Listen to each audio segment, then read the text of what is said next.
जीवनभर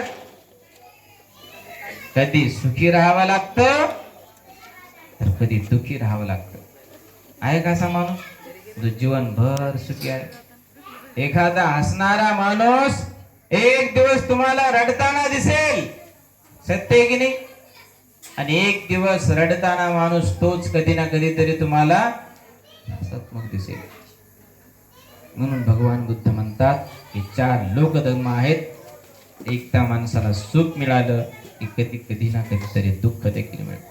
दुसरी गोष्ट म्हणजे एखाद्या माणसाला कधी हानी होते आणि कधी त्याला लाभही होतो की नाही? कधी माणसाला हानी होते, अरे माझा तोटा झाला, अरे माझा लॉस झाला, अरे आता माझं घर मुळगळलं, अरे माझ्याकडून लोन पूर्ण देणं होतं की नाही होत, अरे माझा बिझनेस लोप पावला. बऱ्याच जणांना अशी हानी होते आणि बऱ्याच जणांना प्रॉफिट देखील होतं. म्हणून जीवनामध्ये कधी आपल्याला हानी झाली, शांत राहा. लाभही झाला, सहन करा. तिसरी गोष्ट महत्वाची काय?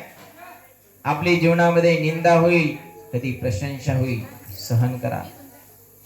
जगामध्ये आपल्या बुद्धाने त्यांच्या धम्मग्रंथामध्ये देखील वर्णन आहे की एखाद्या माणसाची जीवनभर कधी निंदा झाली नाही आणि एखाद्या माणसाची कधी जीवनभर प्रशंसा देखील झाली नाही.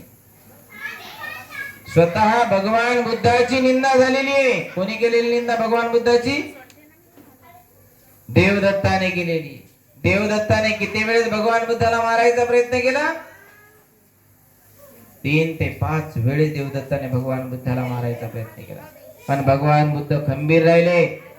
भगवान बुद्ध हतरले नाही. भगवान बुद्धावर कित्येकांनी लांछनाचे, कित्येकांनी कांचनाचे भगवान बुद्धावर आरोप आणि प्रत्यारोप, क्रांती आणि प्रतिक्रांती बुद्धाब्द काळात देखील झाले.